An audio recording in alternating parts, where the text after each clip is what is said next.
Je compte jamais des jokes, alors j'ai dit, je vais commencer par une joke, c'est bon? Hein? Sephora dit, j'ai pas le temps. Oh oui, elle est trop bonne. J'ai le temps. Oh, we're gonna make time for this one. Hein? Accepté, hallelujah, praise the Lord. Qui seconde? OK. Hey, c'est l'histoire d'un... C'est l'histoire d'un prêtre catholique, d'un pasteur baptiste et d'un rabbin juif, tu sais. Et les trois sont aumôniers dans une université, puis à chaque 2-3 fois par semaine, ils se rencontrent, puis Désiré va probablement s'associer à ça. Et je t'ai pas inclus dans l'histoire, mais peut-être, on verra. Et à chaque 2-3 fois par semaine, ils se rencontrent, ils se parlent, ils échangent ensemble. Puis, à un moment donné, la discussion arrive, il dit, écoute, il me semble que prêcher aux humains, ça commence à être trop facile. Il me semble que ça serait un défi si mettons, on faudrait prêcher à un ours, tiens, puis... Alors, il commence à se lancer le défi, puis il dit, OK, pourquoi on ne ferait pas cette expérimentation-là? Il dit, on va tous essayer d'aller prêcher à un ours, puis convertir un ours, puis la semaine prochaine, on se retrouve, puis on se parle comment ça s'est arrivé. Alors, la semaine passe... 7 jours plus tard, ils se rencontrent, tout le monde ensemble, et le prêtre catholique est là, arrive en béquille, arrive avec le bras en écharde, et arrive un petit peu poqué, un petit peu magané, puis il dit, écoute, je suis allé dans le bois, puis j'ai trouvé mon ours. J'ai commencé à y prêcher la parole, j'ai commencé à lui enseigner le catéchèse, puis là, il a commencé à me frapper. J'ai essayé de l'éviter, puis rapidement, j'ai sorti mon eau bénite. Puis j'ai juste eu le temps de lui lancer un petit peu de goutte d'eau bénite, puis hallelujah, Marie, mère de Jésus, il est devenu tout doux comme un agneau. Écoute, ça a même tellement bien été que j'attends l'évêque pour venir lui donner sa première communion la semaine prochaine. Le deuxième, le pasteur Baptiste, on va le nommer Désiré, et aumônier Désiré, et il revient, lui, il arrive, il est en chaise roulante, les deux jambes dans le plâtre, le bras dans le plâtre, le soluté en arrière, toi, puis il arrive, puis il dit, écoute, tu sais, avec la voix du Baptist Preacher Southern, là, tu sais, moi, j'ai trouvé mon ours, hallelujah! Et j'ai commencé à lire les Saintes Écritures.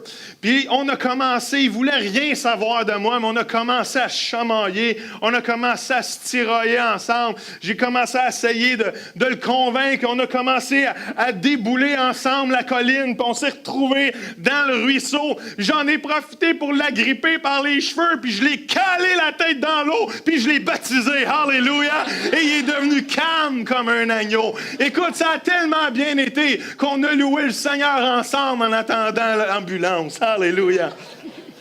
Et le dernier, c'est le rabbin juif. Et le rabbin juif est dans civière. Et le rabbin juif il est dans un plâtre corporel, les deux jambes dans les airs attachées après des chaînes, le soluté, les ventouses partout, le bip-bip qui a de la misère à avancer. Il va survivre. Mais en parlant aux deux autres, il dit, écoute, en y repensant, j'aurais peut-être pas dû commencer avec la circoncision.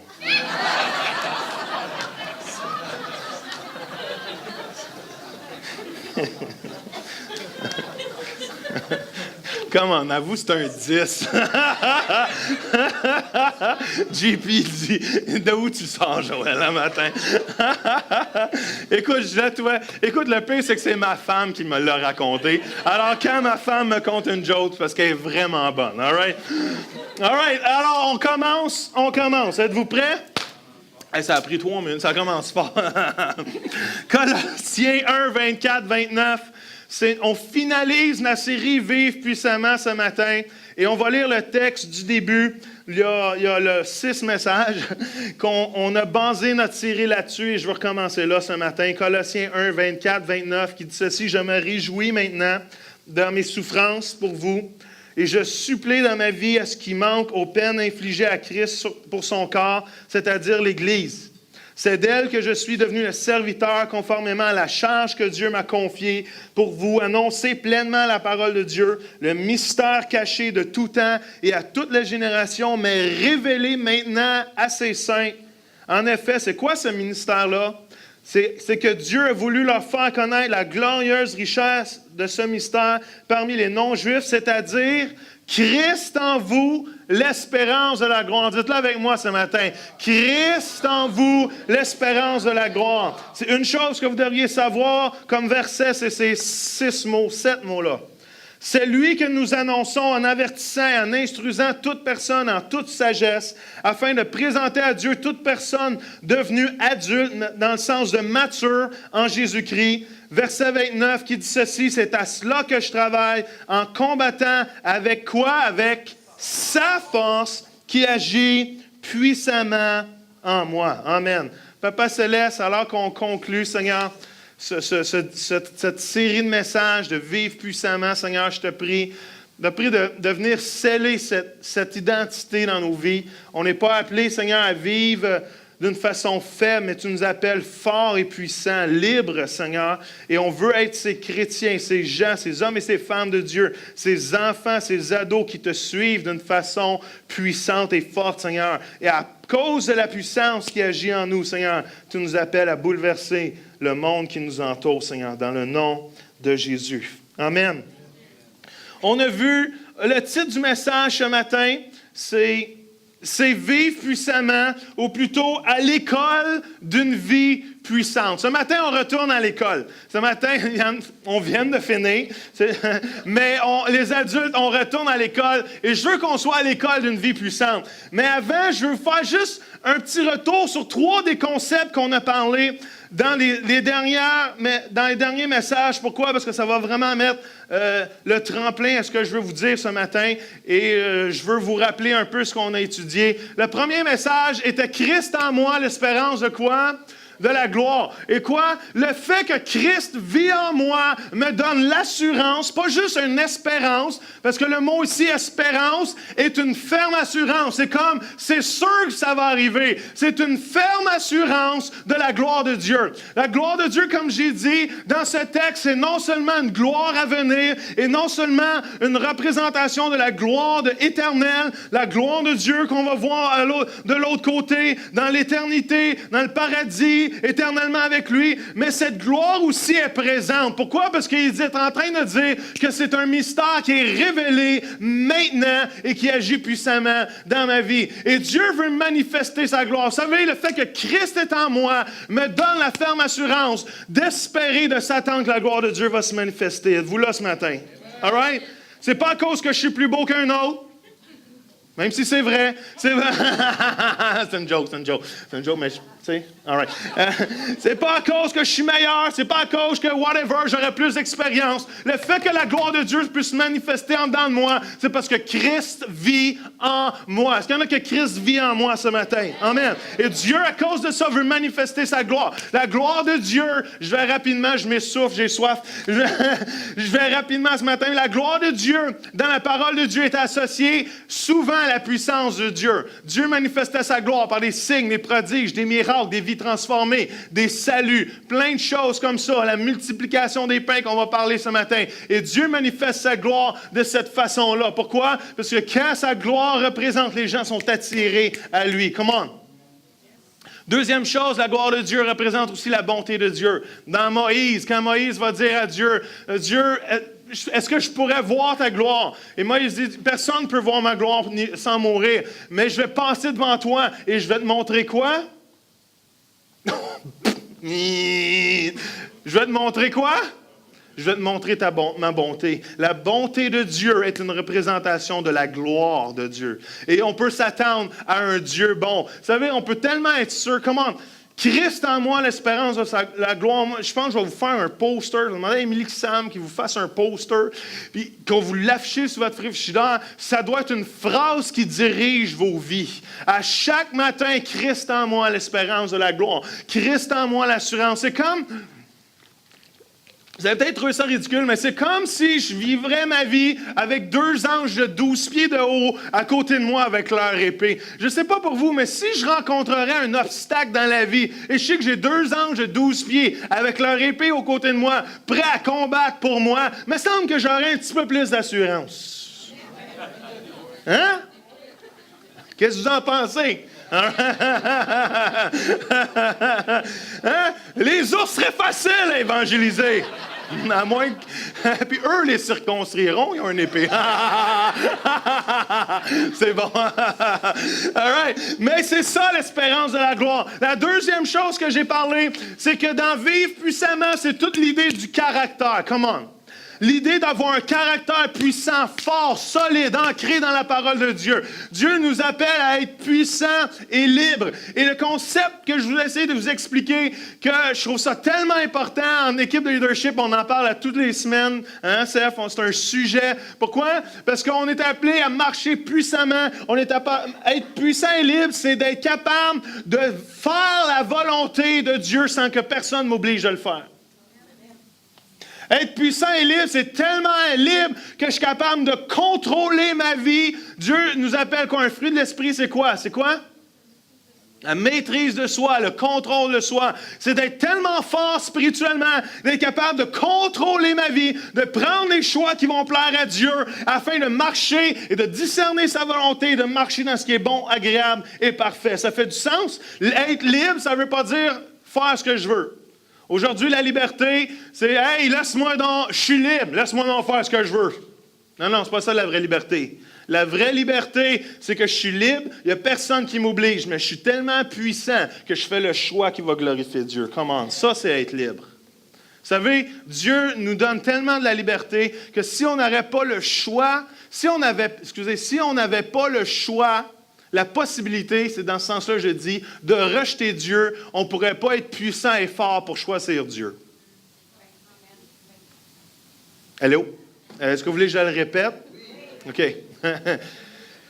Dieu nous donne tellement le choix, Dieu nous contrôle tellement pas qu'il nous donne la possibilité de rejeter Dieu. Si nous n'avions pas la possibilité de rejeter Dieu, nous n'aurions pas, on n'aurait pas le choix puissant de choisir Dieu. Parce qu'une vraie relation, c'est un choix. Êtes-vous d'accord avec ça? Moi, je suis bien béni que ma femme ait choisi. Et que j'ai choisi ma femme. Hallelujah. Praise the Lord. Ce matin, il y a 15 personnes qui ont choisi librement de suivre Dieu. Come on. Et c'est ça qu'on va célébrer aujourd'hui. Savez-vous, quelqu'un de puissant, c'est pas quelqu'un qui contrôle. Quelqu'un de puissant, c'est pas quelqu'un qui domine sur les autres. Au contraire, quelqu'un qui domine, ou quelqu'un qui utilise la manipulation, quelqu'un qui utilise le contrôle dans sa relation avec les autres, est tout à fait le contraire de quelqu'un de puissant. Au contraire, c'est quelqu'un de faible. Un homme qui bat sa femme, désolé, c'est quelqu'un de faible. Un homme ou une femme qui manipule pour avoir ce qu'il veut avoir, c'est quelqu'un de faible. Il n'y a rien de puissant là-dedans. Quelqu'un de puissant et fort, quelqu'un qui est dans une bonne journée, vous êtes capable de vous contrôler vous-même. Alors, essayez pas de contrôler les autres. Commencez par vous-même. Quelqu'un ça se dit mal, là, mais quelqu'un d'impuissant. C'est quelqu'un qui a des bonnes intentions, mais qui n'est pas capable de faire les choix qui vont avec. On est tous remplis de bonnes intentions, vous êtes d'accord avec ça? Ah oui, Pasteur Joël, j'ai tellement été animé par ton partage sur les dîmes et offrandes. Alléluia, je vais donner ma dîme maintenant, à partir de maintenant, à double, 20%. Alléluia, je le sens dans mon cœur, je le sens. On a tous des bonnes intentions. Et Dieu, ce qu'il demande, c'est qu'on soit puissant et fort tellement qu'on est capable de se faire les choix qui vont lui plaire. Comment? Et troisième chose, j'ai dit ni par force, ni par puissance, mais par mon esprit. Il n'y a rien de ça qui se passe sans l'Esprit de Dieu. Ça dit que Jésus va dire, allez prier une couple de jours et vous recevez une puissance survenant sur vous et vous serez mes témoins. Comment? L'esprit que Dieu nous a donné, ce n'est pas un esprit de peur, de timidité, mais c'est un esprit de force, de sagesse, d'amour. Comment? On est animé de quelque chose de différent. Et quand on laisse l'Esprit de Dieu nous animer, on vit d'une façon tellement puissante. Même Paul va dire, à cause de sa force qui agit puissamment en moi. Alors ce matin, je veux qu'on aille à l'école. Pourquoi? Parce que je crois que Jésus est le meilleur enseignant que cette terre a jamais porté. Vous êtes d'accord avec ça? Jésus est le maître, Jésus est notre enseignant spirituel. Et Jésus était tellement... Jésus est l'être humain, parce qu'il était 100% homme et 100% Dieu, le plus puissant que cette terre a jamais porté. Vous êtes d'accord avec ça? Jésus était tellement puissant et libre qu'il a décidé par son choix, même s'il y a un moment où il n'avait plus le goût, il a dit par son choix, il est mort pour chacun de nous à notre place. Ça, c'est être puissant et libre. Laissez-moi vous dire, au moment où vous allez être prêt à donner votre vie pour quelqu'un d'autre, vous allez être pas mal puissant et libre. Et Jésus a élevé 12 personnes et d'autres aussi, mais qui sont devenus très puissants aussi, sont allés à l'école de Jésus. Et ces 12 disciples-là, remplis du Saint-Esprit, remplis de la puissance de Dieu, ont bouleversé la planète et ont totalement changé le portrait de l'humanité parce qu'ils ont prêché l'Évangile de Jésus-Christ avec puissance et autorité. Et il y a 2 histoires que je veux qu'on parle parce qu'il y a 2 concepts d'école que je veux qu'on apprenne ce matin. Êtes-vous prêts? Alors, pendant que je vous parle, je n'avançais pas mes PowerPoint. Un homme ne peut pas vraiment faire 2 choses en même temps. Je suis content que ma femme ne soit pas là pour dire Amen. Hallelujah. All right. OK. On continue. Première histoire. Êtes-vous là? Oui. All right. Les disciples à l'école de Jésus. Marc 4, 35. Ce jour-là, le soir venu, Jésus leur dit, passons sur l'autre rive. Après avoir renvoyé la foule, il est déjà écart. Après avoir renvoyé la foule, ils l'emmenèrent dans la barque où il se trouvait. Il avait aussi d'autres barques avec lui. Un vent violent s'éleva et les vagues se jetaient sur la barque au point qu'elle se remplissait déjà. Et il dormait, et lui, j'aime ça comment ils disent, et lui, virgule, il dormait à l'arrière sur le coussin. Ils le réveillèrent et lui dirent, Maître, cela ne te fait rien que nous soyons en train de mourir? Il se réveilla, menaça le vent et dit à la mer, quoi? Silence, tais-toi. En anglais, ça dit peace, be still. Le vent tomba et il y eut un grand calme. Puis il leur dit, pourquoi êtes-vous si craintifs? Comment se fait-il que vous n'ayez pas de foi? Ils furent saisis d'une grande frayeur. Ils se disaient les uns les autres, qui est donc cet homme? Même le vent et la mer lui obéissent. Come on. Jésus, était-tu puissant ou il n'était pas assez puissant? Right? Il n'y a pas de pas puissant dans cette phrase-là. Mais c'est qui Jésus? C'est qui Jésus? C'est qui Jésus? C'est Dieu. Right, on a dit il y a 3 semaines, le Saint-Esprit, c'est Dieu. Jésus, c'est qui? C'est Dieu. Et les disciples ont cette conversation-là avec Dieu. Et comment on appelle avoir une conversation avec Dieu? Une relation, mais... Oui, mais... Il y a un mot de silette. Praise the Lord. Prière. La communication avec Dieu, c'est quoi? C'est de la prière. La prière, c'est pas de la liturgie. La prière, c'est une communication avec Dieu. Et les disciples, à ce moment-là, ils ont une communication avec Dieu. Ils sont en train d'élever un besoin à Dieu. Vous êtes d'accord avec ça? Ils sont en train de dire... Jésus, tu vois pas là, l'eau dans le bateau, tu t'inquiètes pas qu'on est en train de mourir présentement. Ça semble-tu une prière, ça, ou ça semble pas une prière? OK, c'est une prière de panique, peut-être, mais c'est une prière. Pareil, qui a déjà eu des prières de panique? Les autres qui ne lèvent pas la main, là. Je vais mettre ça sur la fatigue, all right? Mais on a tous des moments de prière et Jésus répond à la prière. Vous êtes d'accord avec ça? Ça dit qu'il s'est réveillé. Avez-vous remarqué que dans tous les bonhommes dessinés, on voit Jésus comme sur le Titanic au bout du bateau, là, les deux bras dans les airs. Tu sais, hein? Non, mais c'est ça les images qu'on a de Jésus dans l'école du dimanche. Peace, be still. Silence, tais-toi. Écoute, je me demande même si c'est ça qui est vraiment arrivé. C'est pas écrit là, dans la Bible que Jésus est monté sur le bout du bateau de la barque, là, pendant la petite musique en arrière. Là, il s'est juste peut-être réveillé et il a dit hey, silence, tais-toi, peace, be still. Et Jésus répond à leur prière, mais en répondant à leur prière, il leur dit quelque chose d'assez intéressant, c'est qu'il leur dit, « Pourquoi vous avez manqué de foi? » Les disciples crient à Dieu, Dieu répond, puis il leur dit, « Pourquoi vous avez manqué de foi? » Laissez-moi vous suggérer ce matin que Dieu ne veut pas seulement faire des choses pour nous, mais ultimement, il veut les faire quoi? À travers nous. Pourquoi les disciples auraient manqué de foi? Ils ont crié à Dieu. Jésus a répondu. Parce que Jésus est en train de les amener à l'école, que non seulement Dieu veut faire les choses pour eux, mais Dieu veut faire les choses à travers eux. Come on! Il faut rentrer dans cette dimension de foi, qu'on n'a pas seulement une foi qui est en attente que Dieu fasse quelque chose pour nous, mais qu'on ait une foi qui est aussi dynamique, plein d'action, plein de pas de foi.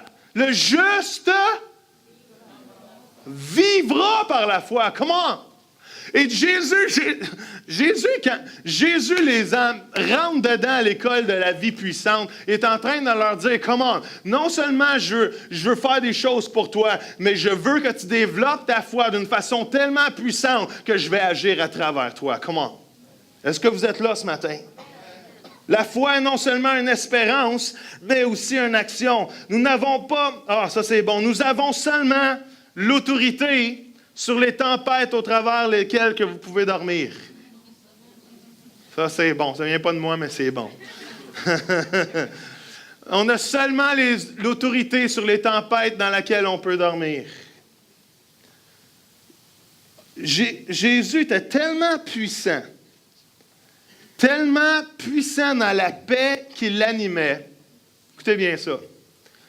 Que quand Jésus déclarait la paix autour de lui, le chaos autour de lui devait se soumettre à la paix qui est en dedans de lui. Comment? Hey. Jésus était tellement puissant, il vivait tellement puissant, tellement rempli de l'esprit, tellement en paix, qu'à travers les tempêtes, il était capable de dormir, tellement rempli qu'alors qu'il ouvrait la bouche et qu'il déclarait et qu'il transmettait la paix autour de lui, ce qui était chaotique autour de lui devait se soumettre à la paix à cause de la puissance de Dieu qui était en lui. Comment? Vous savez, vous pouvez affecter ce qui est autour de vous. Jésus vivait tellement puissamment que sa réalité intérieure affectait le monde extérieur dans lequel il vivait. Vous savez, le royaume de Dieu, c'est quoi le royaume de Dieu? Ça dit, même Jésus va dire que le royaume de Dieu est en nous. Le royaume de Dieu, c'est quoi? C'est Romain. Romain dit, le royaume de Dieu, c'est la paix, la joie, la justice dans le Saint-Esprit.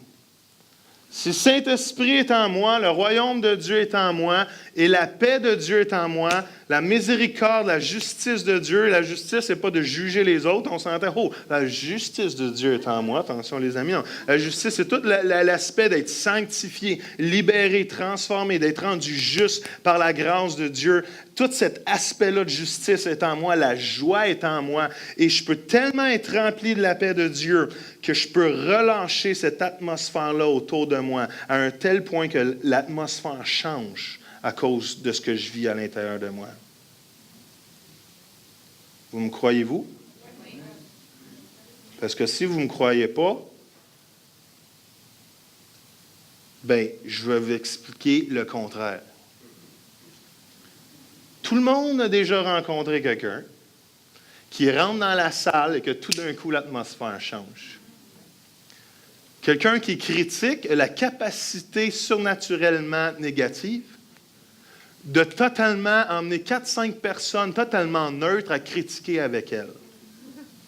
Quelqu'un de blessé et d'amer a la capacité surnaturellement négative de totalement changer une atmosphère et même que les gens vont dire « Voyons, c'est donc bien lourd ici. » Quand on est dans la présence de cette personne-là, il me semble que c'est lourd. Si le négatif peut arriver, et je suis sûr que chacun d'entre vous, quelque part, avait senti quelque chose comme ça, laissez-moi vous dire que si on est tellement rempli de l'esprit, ce n'est pas négativement qu'on va affecter l'atmosphère, mais c'est positivement qu'on va affecter l'atmosphère. Comment? Moi, je suis tellement béni parce que j'ai souvent des ados à la maison, j'ai souvent des gens qui viennent à la maison. Une des choses que les gens nous disent, c'est que quand on rentre chez vous, on sent la paix.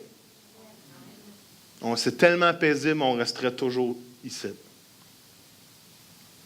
Pourquoi? Aucune idée. Mais j'ose croire que quelque part, on dégage une atmosphère qui est plus spirituelle et positive que négative. Êtes-vous là ce matin? Les victoires intérieures commencent à façonner le monde autour de nous. Vous savez, on a changé de nom. Qui sait qu'on a changé de nom? On attend l'approbation. On va s'appeler Oasis, Église Rive-Sud ou l'Église Oasis. Et je vous ai parlé dans la signification d'un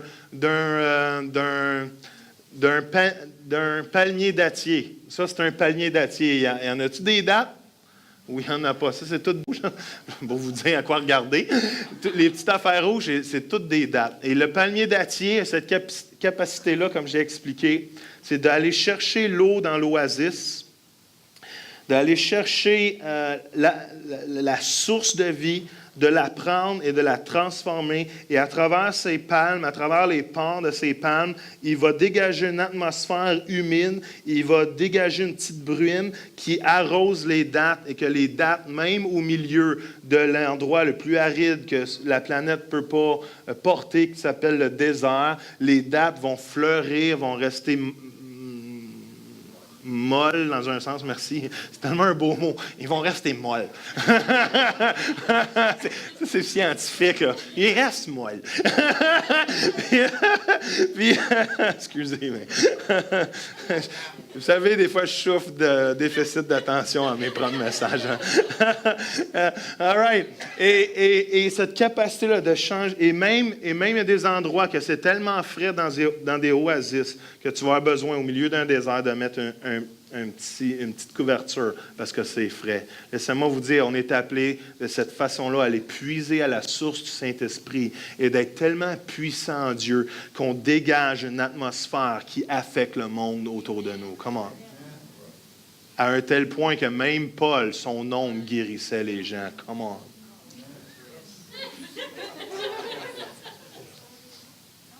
Elle est quand même assez grande. Le soleil t'avait de se coucher. Écoute, j'avance. Dieu va dire, c'est quoi la source de vie? C'est quoi la source? Dieu va dire, garde ton cœur. Pourquoi? Plus que toute autre chose, parce que de lui viennent les sources de la vie. Ça dit, ce qui souille l'homme, c'est pas ce qui rentre dans l'homme, mais c'est quoi? C'est ce qui sort de l'homme. Ce qui sort de la bouche de l'homme, c'est quoi? C'est ce qui vient du cœur. Savez-vous quoi? Une de nos plus grandes responsabilités pour vivre puissamment, c'est de protéger ce qui rentre dans mon cœur. De protéger ce qui sort de ma bouche, de protéger ce qui sort de ma vie, d'une telle façon que je vis pas une vie qui transmet quelque chose de négatif, mais je vis une vie tellement gardée, que mon cœur est pur, mon cœur est plein de paix, mon cœur est plein de joie, que c'est ça que je transmets à l'extérieur. Est-ce que vous me suivez? Comment est votre cœur ce matin? Il faut que j'avance rapidement. Mais la deuxième leçon de vie ce matin, il faut que je vous en parle rapidement, c'est Marc 6, 30 qui dit ceci. Les apôtres s'étant rassemblés auprès de Jésus, lui racontèrent tout ce qu'ils avaient fait et tout ce qu'ils avaient enseigné. Jésus leur dit, venez à l'écart dans un lieu désert, reposez-vous un peu, car il avait beaucoup d'allants et venants. Il n'avait même pas de temps, il n'avait même pas de... Excusez, je vais juste vous changer le PowerPoint pour vous. Ils n'avaient même pas de temps de manger. Ils partirent donc dans une barque, encore en bateau, pour aller à l'écart dans un lieu désert. Beaucoup de gens les virent s'en aller et les reconnurent. Et de toutes les villes, ils accoururent à pied. On les devança au lieu où ils se rendaient. Écoute, il y avait Jésus d'un bord, ils sont allés de l'autre bord pour l'accueillir.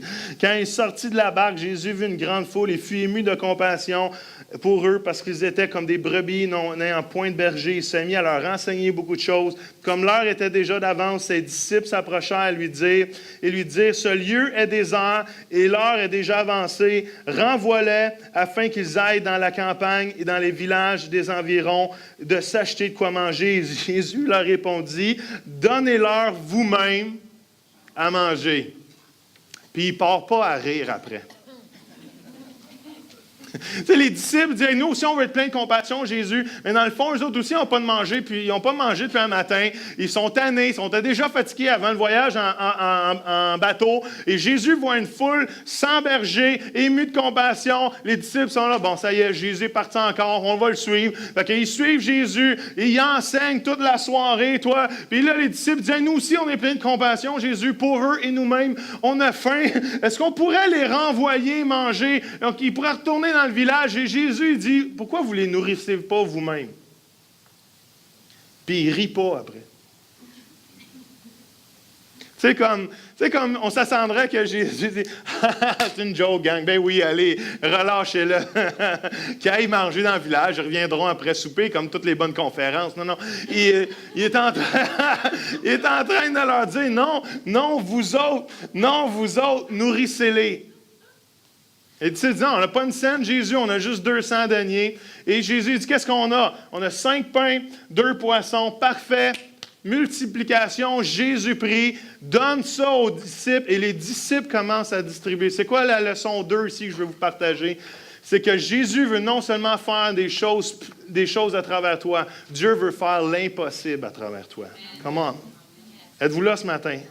Non seulement Dieu veut faire des choses extraordinaires à travers toi, il veut faire l'impossible. Vous savez, Jésus n'a pas multiplié une pile de pain. Jésus a juste divisé en 12 paniers. Et le miracle s'est produit dans les mains de qui?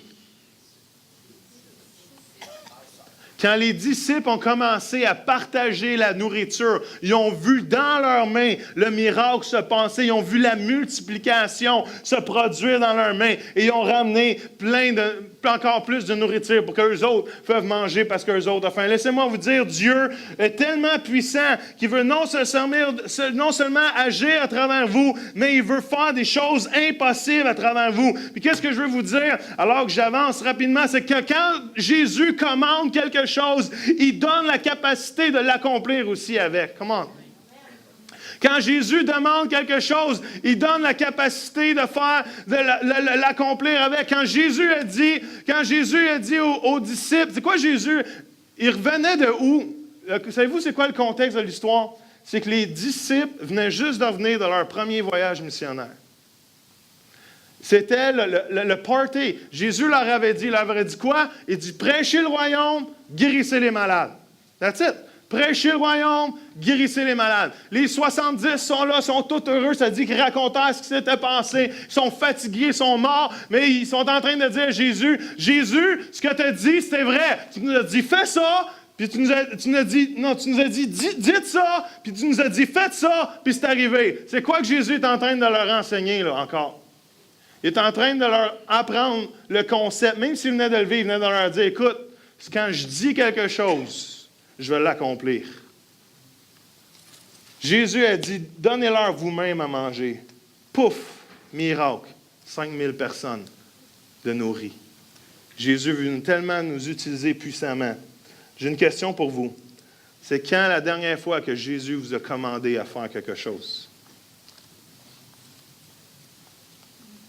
Hello?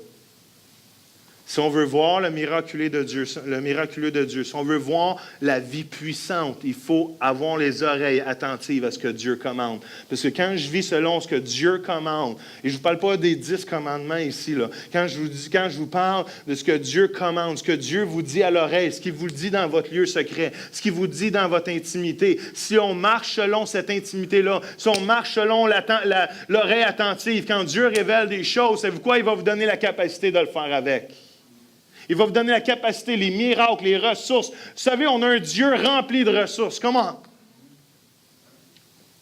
Quand on a commencé Génération Unité, il y a 7-8 ans, Dieu m'a donné ce rêve-là au milieu d'un burn-out, au milieu d'un moment où j'étais fatigué, au lieu d'un moment, ma femme, elle a ri de moi, elle a dit, comment, t'as de la misère à te tenir bout, c'est pas vrai que tu vas rassembler la province au complet pour prier puis jeûner pour un réveil, occupe-toi donc toi avant. Mais c'est quoi, quand Dieu parle, même au milieu de nos plus grandes faiblesses, Dieu est capable de nous donner les ressources pour accomplir l'impossible. Come on!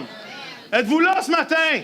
Je sais, ça fait 10 fois que je vous demande si vous là. Ça fait 10 fois que vous me dites oui. Là, ça me fait plaisir de vous le demander une 11e fois. All right? Je finis.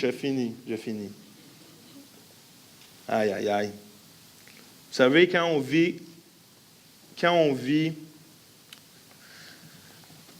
quand on vit le miraculeux de Dieu, quand on vit la bonté de Dieu, quand on vit une intervention divine de Dieu dans nos vies, on perd le droit de baser nos vies sur les choses qu'on n'a pas, au lieu de baser nos vies sur la nature de Dieu.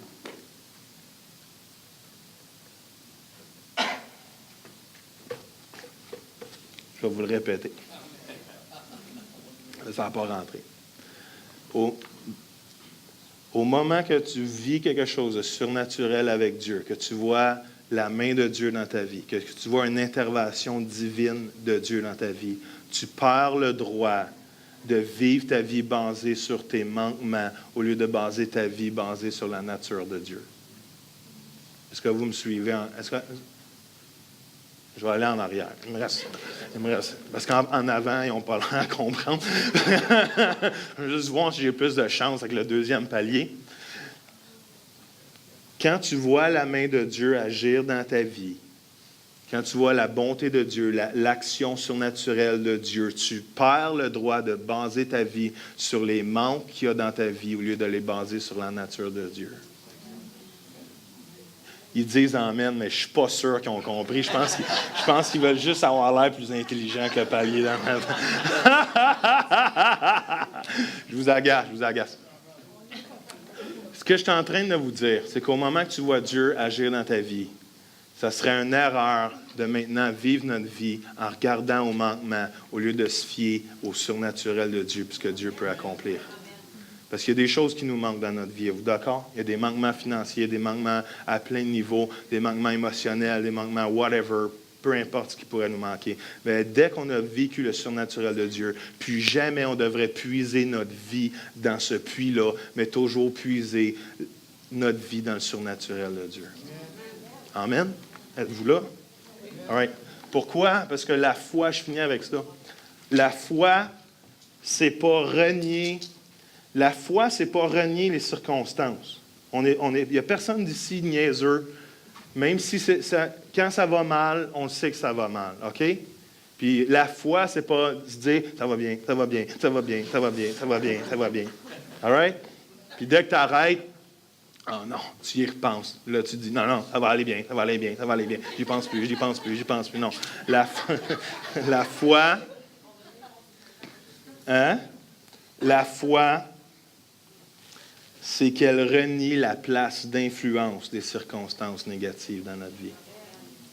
Et quand on met de côté les tempêtes et quand on se fie à la bonté de Dieu, quand on se fie que Dieu veut faire des choses extraordinaires, quand on sait que Dieu veut faire des choses à travers nous et non seulement pour nous, quand on sait qu'on a accès à l'impossible à cause que Jésus-Christ en moi est l'espérance de la gloire, laissez-moi vous dire que rien n'est impossible à celui qui croit. Amen.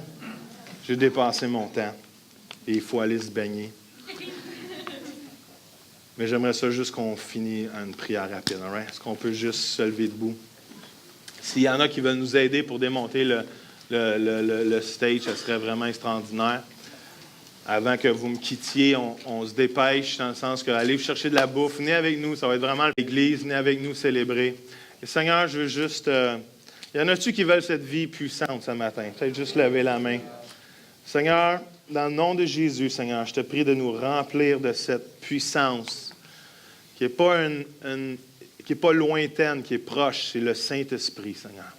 Et on veut être capable de vivre en disant et pouvant déclarer « Christ en moi, l'espérance de la gloire ». Et Seigneur, je prie que dans cette salle, des gens puissants se lèvent. Puissants dans leur caractère, mais puissants aussi par l'Esprit de Dieu. Puissants dans la force que Dieu leur donne, mais aussi puissants parce que tu agis en eux, Seigneur. Et Seigneur, je veux te bénir pour ce que tu fais. Seigneur, tu changes les cœurs présentement. Tu changes les pensées afin qu'on puisse vivre selon ta volonté. Amen. Amen. Wouhou! All right. Alors, la leçon du jour, si vous rencontrez un ours,